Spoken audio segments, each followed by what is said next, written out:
Welcome back to the SA Sports Show. We couldn't let this gentleman go without talking some cricket. We're looking at part 2 now with my special guest, Max O'Connell. Max?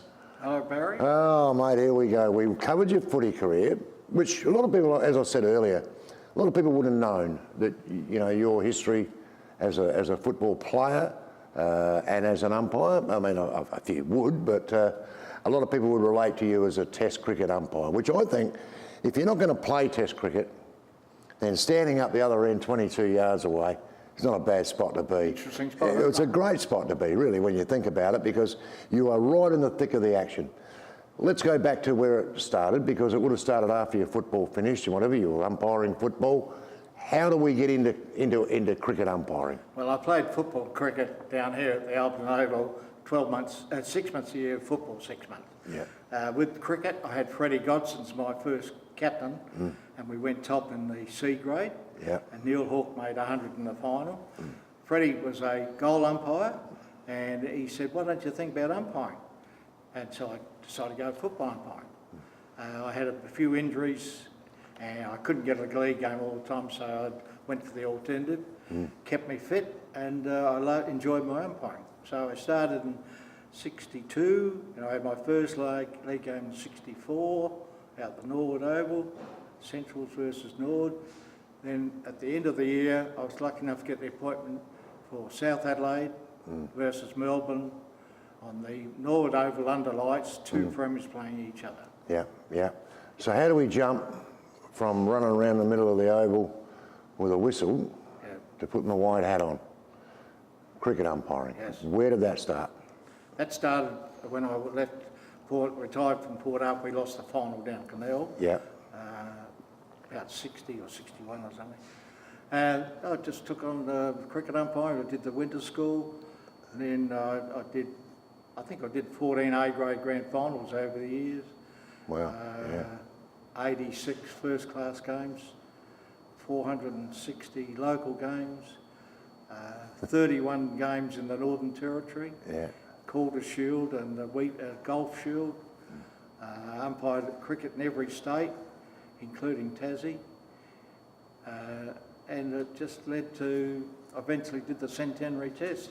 Yeah, yeah. The test, as Sir Donald Bradman said, the greatest test in the history of Test cricket. Yeah, yeah, and a lot of people agree with that. A lot of people, but you would have umpired some fantastic Test matches, Max. You would have had, and some great players. You know, that you're as close to me now as you would have been to them. To I don't know. Let's throw a name out there. The Englishman, you would have umpired. Cowdrey. Brearley. Great player. Mike Brearley, yeah. Tony Grigg when he was in. Tony Grigg. Tony Grigg when he was in. Yeah.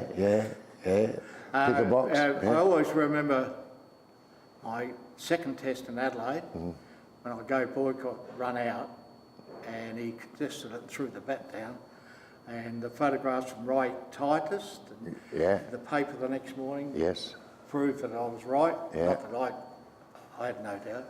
And that was Lily's first Test. Yeah. And I was in Perth 18 months ago, rang Dennis, and he took me out for lunch and took me out to drive. And great fellow, Lily, Dennis. By the way, I was the only umpire invited to This Is Your Life for Dennis Lilly, which was another highlight. But anyway, Dennis, first Test, and then I umpired him in all those years he played, including the Centenary Test. Dennis had a quirk. If he bowled, hit the pad and he peeled for an LBW, and I said not out, I knew the next ball he would come in alongside me and fleck my cap on the way through. So after a while, if I gave a not out, I used to move further over to get out. Right. So he finished up bowling round arm over the stumps to try and hit my cap. Try and give you a nudge. His way saying he thought it was out. Yeah. And I reminded him about that too, but he just laughed. A lot of characters though, Max. Dennis wouldn't have been the only character you umpired. Jeff Thompson was a bit different. He was a nice fellow. Hooksy had a wonderful mouth. But Doug Walters was probably the best one at quietly sledging. So intelligent sledging. But there were some great players. Cowdrey was a favourite, Colin Cowdrey. My first Test in Melbourne, he came up to me, he said, "Mac, can I give you a bit of advice?" Yeah, he said, "When you go to square leg for a run out, just get a little more ball on the angle, get yourself on an angle so you can see where the ball's coming from, where it's going to, you can pivot around, make your decision. And I'm probably a raw umpire. I said, thanks Colin, that's great, I'll do that. And I did it for the rest of my career. Okay, yeah, you took his advice and did it, yeah? Oh yeah, he was. In those days, both teams used to mix after the game. Exactly. Which Les Fabel insisted on. Yeah. And you'd go and talk to the players, and you'd sit down, it's supposed to be for half an hour, about an hour and a half later, we're still going. Yeah. I can remember I was keen on this girl after a district game. I was going to take her the pictures. Yeah. And I'm playing on here against Gil Langley. Yeah. And Gil's talking to me and teaching me that. 8 o'clock, I remember I was supposed to be taking her out the pictures. When I turned up, she said, "You're late," and slammed the door. Oh, really? That's what happens when you get chatting about the cricket. Sport's wonderful. You meet some lovely fellas. Yeah.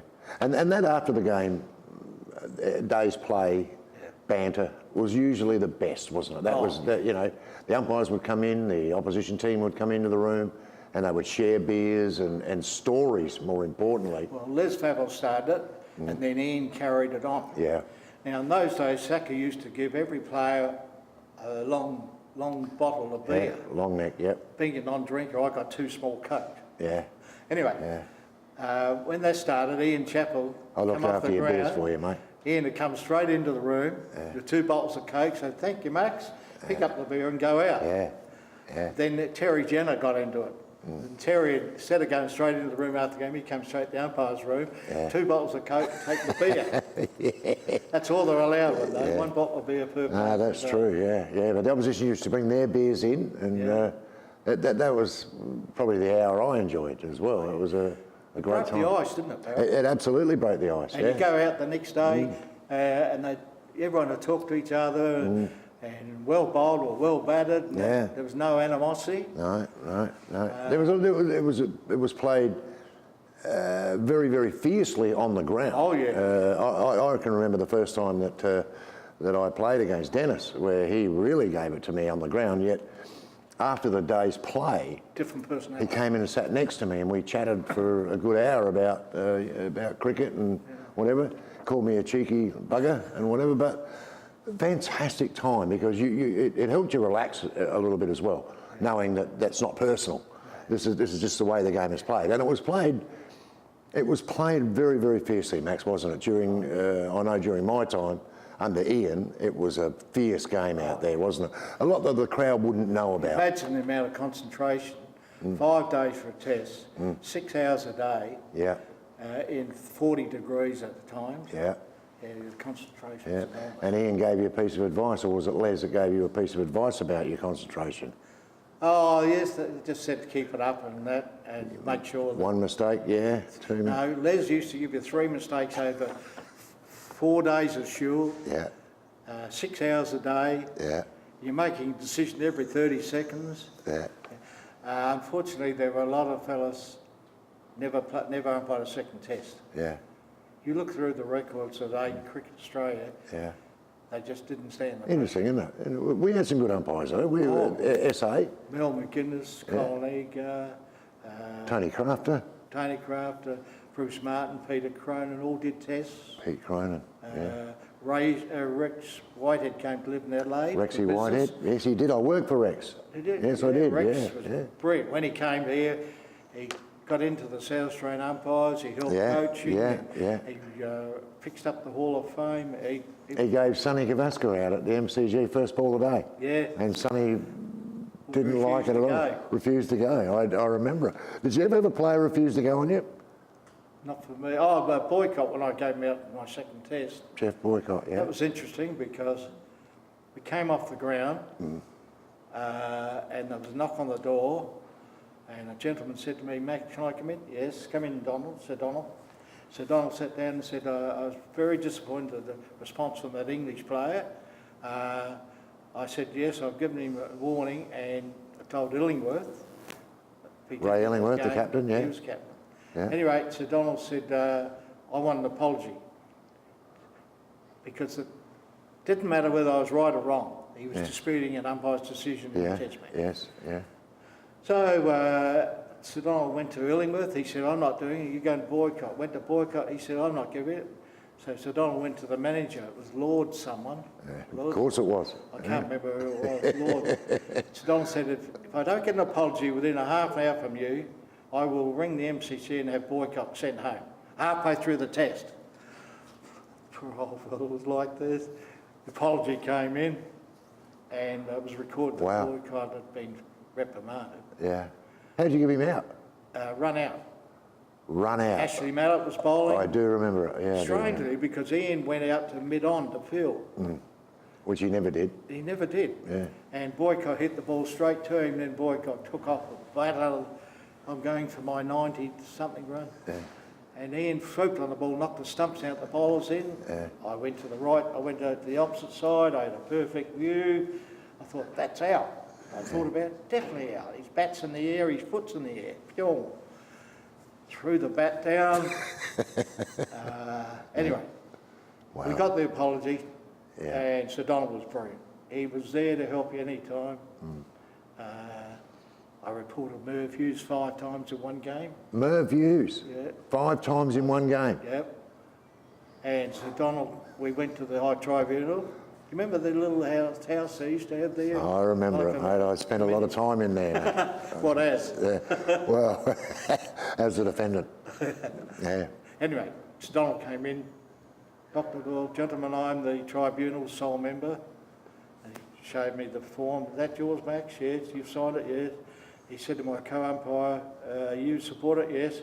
Sir Donald said, Mr. So-and-so, you haven't signed the charge sheet. I forgot. I'd already reminded him before. Yeah. He said, I'm sorry, you are no longer in this tribunal, you have to leave. So he had to leave the room. So it was Hughes versus me.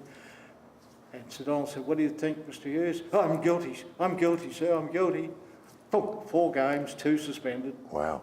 And I remember Sir Donald said, if you come up before the tribunal again, son, you will never play for Australia again. Do you understand? Yeah. That language was terrible. All the public, all the ladies, they could hear it. You know what Merv was like. Yeah, I do. Yeah. Wow. 5 times. I never knew that one, Max. I never knew you did him 5 Okay, I times. warned him after 4. Yeah. He started laughing. I said, you do it again, I'm going to, well, you're going to make me stay late tonight for the tribunal, but I'll be here. But I had so much experience in football tribunals. Yeah. Well, that's right. Yeah. Never mind. Great to talk to you, Max. It was great to talk to you. It was great to catch up with you as well. You umpired a lot. Well, Thank you very much, mate. Yeah, I'll give you the check later. you should have umpired. No, I shouldn't have. No, I would have been a bad umpire, mate. No, you wouldn't. Yes, I would have. You would have poor. been able to go back to with that quibs, like the best sledger in the game ever, Yeah. David Mundy. David Mundy. Yeah. Australian baseballer, state cricketer. Yes. Ian Chappell rated him the best ever. David was so quick and so bright and so intelligent Yeah. that his quips were the best one ever. There would have You been- would have been following him. Let's not get into that side of it. Great to catch up with you, mate. Really is. And you're looking well yourself. And I see you're still getting out and about to all the footy and the cricket and I'm going whatever. to Melbourne for the first game, Port versus Melbourne. And I've already made inquiries about meeting Ron Barassi, Okay. because I umpired Barras many times, and I haven't seen him for 25, 30 years. I'm really hoping Catch I can up. spend some time with him over Yeah. there, Yeah. because my first test in Melbourne with Lou Rowan, the police Yes. Remember Lou Rowan? Yeah. we had to change in the Melbourne Football Club training room. Rooms. There Yeah. was no room for it. Okay. And Brass was in there. And I'd already umpired him twice in football. And Brass said, not you again. What are you doing here? But Barassi was great. He was brilliant. Yeah. He was hard on the field. He was like Curly on the field. But off the field, he was a Gentleman. thorough Yeah. personality, gentleman. Great to catch up with you, mate. Okay, All the thanks, best. Barry. My very special guest on the SA Sports Show, Max O'Connell.